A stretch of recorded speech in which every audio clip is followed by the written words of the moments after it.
Welcome back to my channel, and thank you to all the new subscribers who've come along recently. And if flying model gliders is something that you're interested in, then please consider subscribing to my channel. I would have preferred to have made this video outdoors, but unfortunately Wales is under strict COVID travel restrictions and we're not allowed to travel anywhere for unessential journeys. And unfortunately, that includes driving to our flying clubs or to the slopes. So here I am in my make-do studio. It's all I've got at the moment, and it's the only way I can produce a video until probably the end of January or maybe even the middle of February. We shall see. And I'm here because I've been asked by a few people for a review of the Streamline 350 from D-Power. Now, I've produced a couple of videos on this model. And the first time I flew this was from a flying club field and found that the motor that I'd put in the model wasn't man enough. But I did still manage to get some flying in, and it was great. And then the last time I flew, which was just a few weeks ago, I was on a slope flying in 10 to 15 mile an hour wind, and it flew great. Didn't need the motor at all. This is a review just based on 2 flying sessions. So let's get straight into it.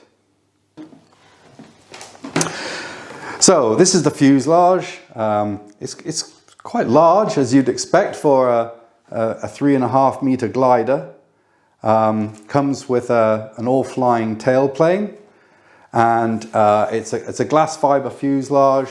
And in the nose there is some carbon reinforcement, and it all seems pretty solid, you know, and it's not a light beast, you know, but it's pretty solid, so it'll take a few knocks, particularly when flying from the slope.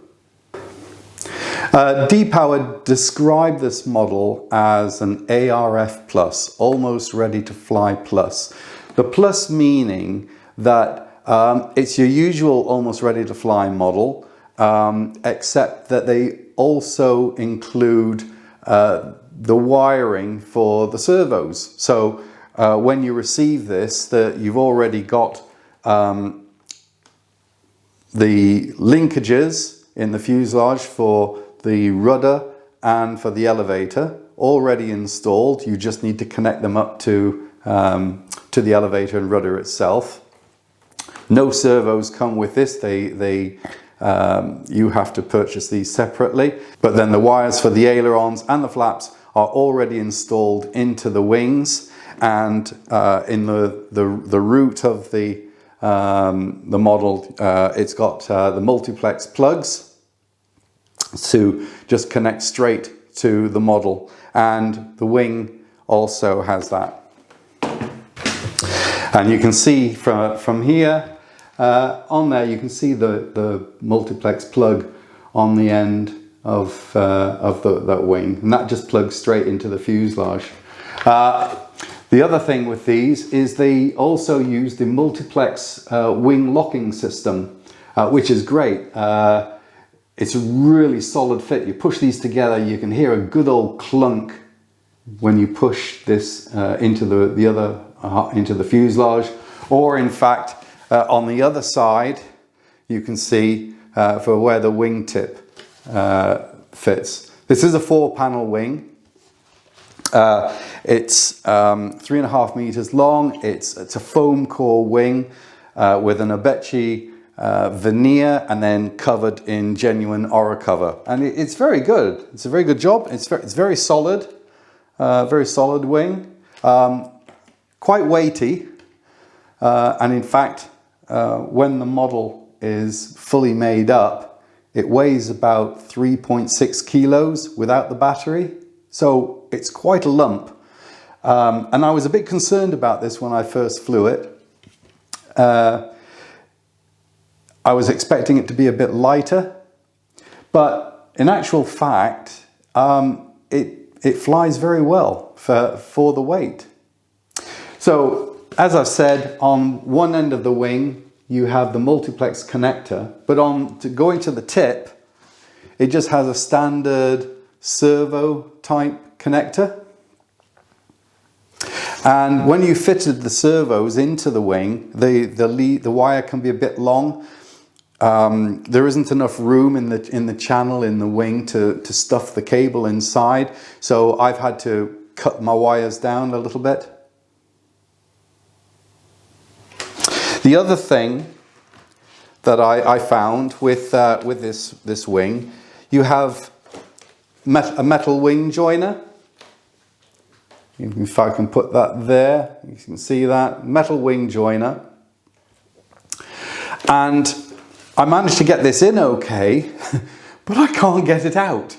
There must be a slight kink in the steel bar, and I can pull it out so far and then it just stops and I can't get it out.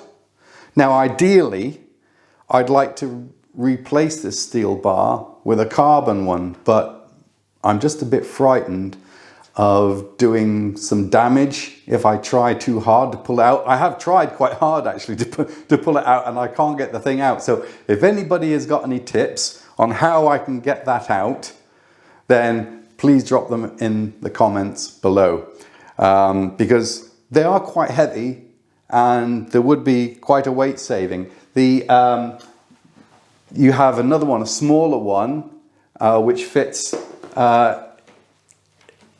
into the other part of the wing to keep that together. And I've got some carbon rod at home, which I'm going to use in future and not bother with these. I might use these on the slope if there's more of a wind blowing, but the carbon one certainly will save a bit of weight if I'm flying from the flat field on a calm day with it. But I'd really like to be able to get this one out. So the wing is a 4-piece, as I said. It's a MH32 profile, which gives really good flight characteristics. I have another model, the FVK Signal, which I fly from the slope.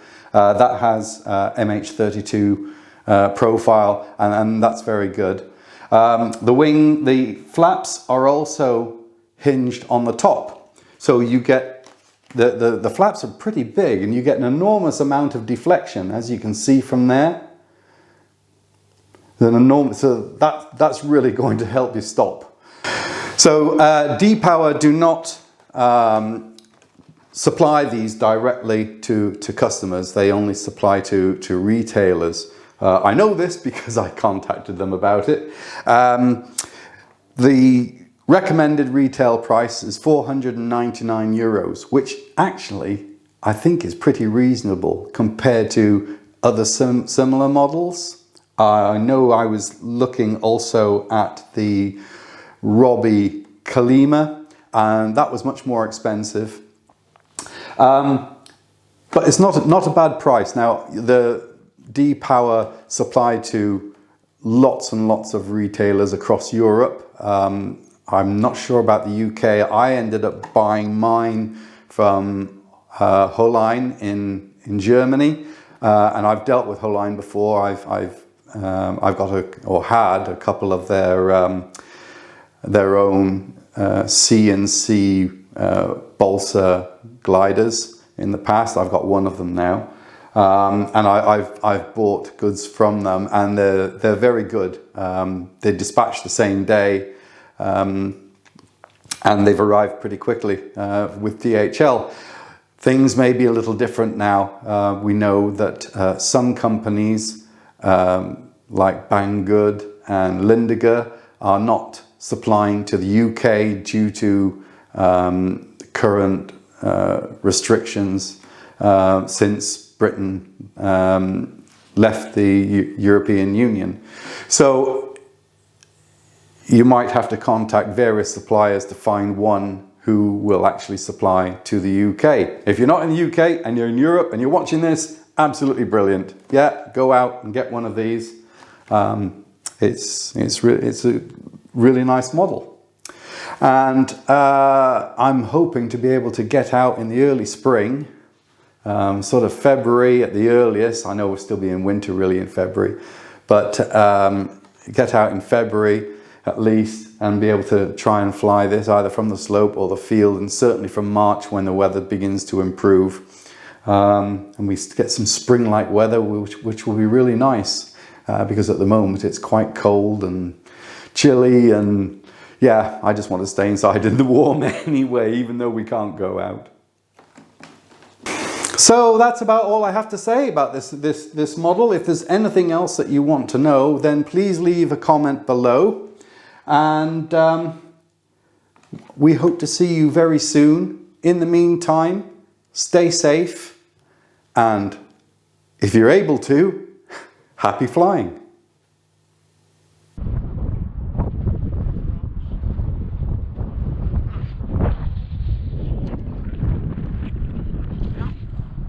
There we go.